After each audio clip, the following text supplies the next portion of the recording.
The US Army once won battles without firing a single shot.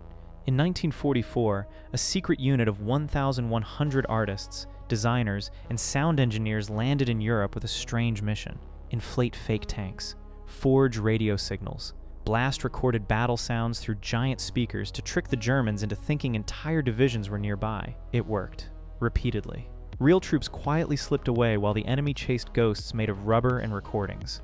The unit stayed classified for 40 years. The men who pulled it off couldn't tell anyone, not even their families.